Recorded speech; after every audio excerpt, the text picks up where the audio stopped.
Hello, and thank you for tuning in to this episode of Animals and Ames. My name is Ron Edwards. I'm the Animal Control Supervisor here for the Ames Animal Shelter and Animal Control Program. The first cat we have with us here, who is very relaxed actually, is Simba. Simba is a neutered male. He is 5 years old. A really sad story. Simba was surrendered here to the shelter by his owner. His owner was a senior who was going into senior assisted living programs here in Ames. Unfortunately, the senior community she was going to only allowed her to take one cat, and she had two cats. So unfortunately, and just such a sad situation, she had to part with Simba. She was here in the front lobby, just in tears that she had to part with Simba, and we know why. You know, she obviously loved Simba so much. He is such an awesome cat, just so gentle. He is on a special low-calorie diet. He's a little bit larger than he needs to be. He is front declawed. The owner had him for 4 years. And again, it lived with their other cats, so Simba has been exposed to other cats in his life. But unfortunately, again, she had to part with Simba and say her goodbyes, so that was very difficult on her. So we're really looking to try to find a great home for Simba, a perfect home. Not that all of them don't deserve those perfect homes. But in Simba's case, it was just such a sad situation where the owner had to say goodbye and make the decision between two cats. So again, Simba is a neutered male. He is declawed in the front, so he absolutely can never be outside. He does not have any protection, and he came to us front declawed. But just a love of a cat. Would be a great cat to sit down with you and watch TV, just loves the petting. I think he could probably stay here all day. But Simba is just a beautiful cat, beautiful green eyes. Everyone that's met him here at the shelter just really loves him, and they're kind of struck by the story that someone had to make a decision. And we're so sorry that that had to happen. But he is just such a sweet cat.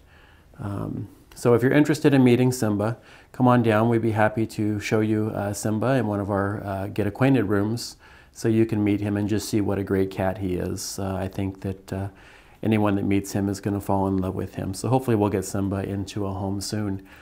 Preferably, probably a quieter home. If we could find another senior adopter out there,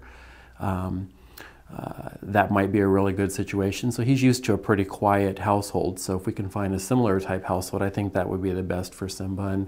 And again, maybe even one that has another cat in the home. So Simba will have a little bit of his life back where he used to be with his owner. So come on down and meet Simba here at the Ames Animal Shelter.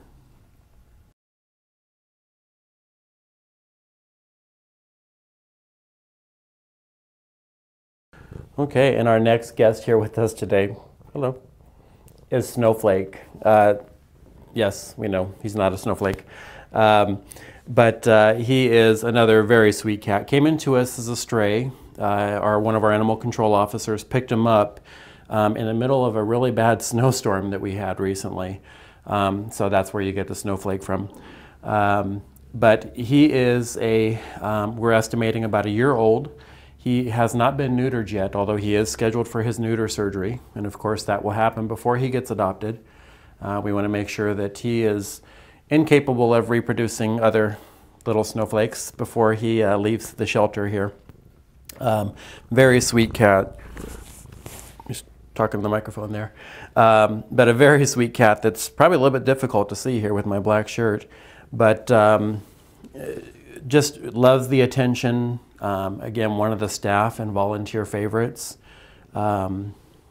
He's just happy just hanging out here with us. Even though he's in the room that he spent the night in last night, so he got to spend some time and run and play with all the toys last night. So he's got that out of him now. He just wants to sit here and get some loving. Again, he's not neutered, but he will be neutered. He has all of his claws. We're estimating he's about a year old. Very gentle. We have not seen anything of any kind of behavior concern, anything like that. He's using his litter box appropriately. He's scratching on the kennel scratchers that we have in each cage, which of course is so extremely important that we as the humans provide the appropriate things for them to scratch on when they go into the new homes, so they're not scratching things like your furniture and things like that. We're often asked about our philosophy and policy on declawing cats, and as I've said in many videos, and almost every one of them, that we're adamantly against the declawing procedure. It is something that is unnecessary. Cats can be trained.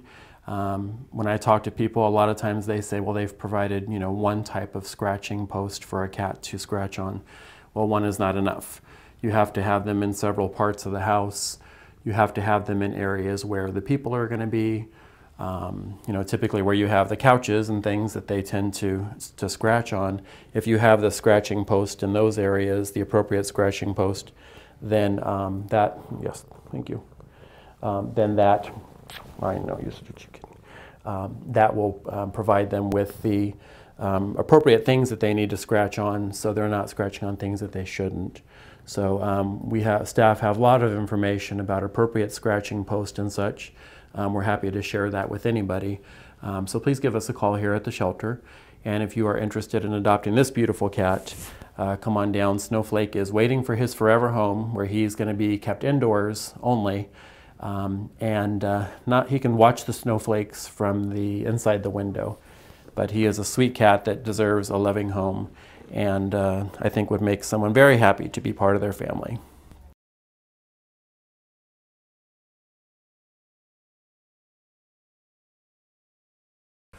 And our next guest today is Rowan. You'll notice that Rowan is here in what is called a feral cat box. I wanted to talk to our viewers a little bit about our Working Cats barn cat program. Rowan is a good example of one of those cats. Came into us in a trap, was trapped by a resident here in Ames, and based on what we're seeing so far, Rowan has had little to no human exposure. So he may have been out running loose, you know, for all of his life. We know he's an adult cat. We're not sure about how old he is.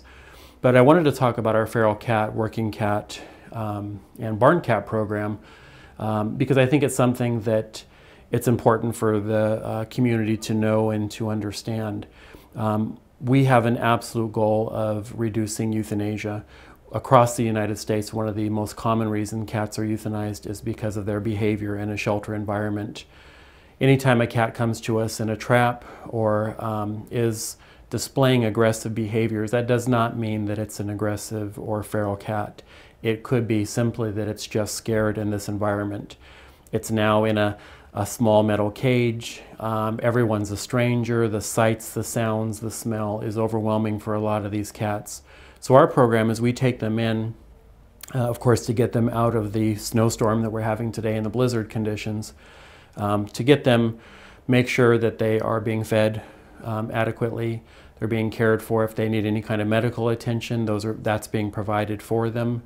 But what we do is we give them time to settle in, to see if they truly are just scared, or are they really truly feral cats or semi-feral cats. In this particular case, we're thinking that Rowan probably is going to be a candidate for our Working Cats program.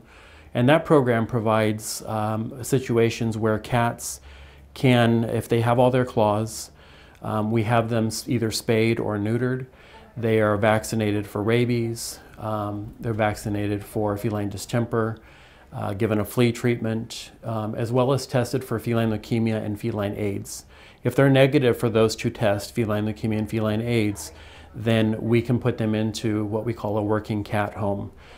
These are adoptions. Working cat adopters have to fill out an application just as they do with our other cats. We want to make sure that they're providing an adequate environment for these cats, which is typically a barn, some kind of outbuilding on their farm, somewhere in their community, and they're within their property. But they also have to provide them with food and with water. Of course, with the water, it means that, you know, not letting the water freeze over. And they also help with maintaining the rodents. And not that that's supposed to be part of their diet, but the smell of a cat will help to deter rodents from being in the farm area, the hay and such. all of the feed for the farm animals. So we have this program. We actually do not charge an adoption fee. These cats to approved barn cat adopters are free. So we do not charge the fee.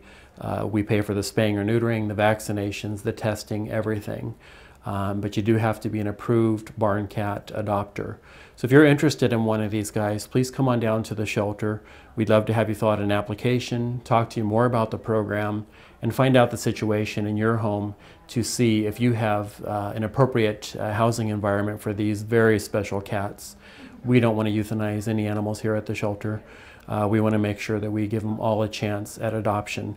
Of course, we want our cats to be indoors, but these particular cats can't be indoors based on their behavior. So if you're interested in one of these cats, please call the shelter. Come on down. We'd be happy to show you these cats that do deserve a chance.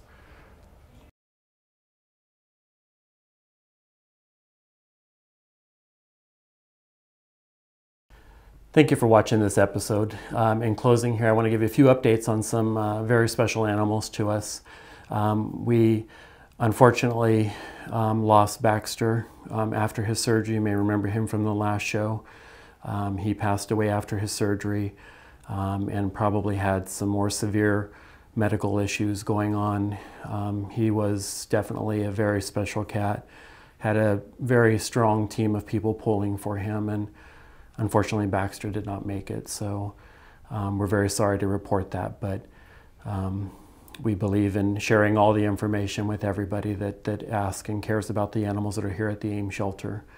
On the lighter side, I wanted to share that we have selected a home for Oakley.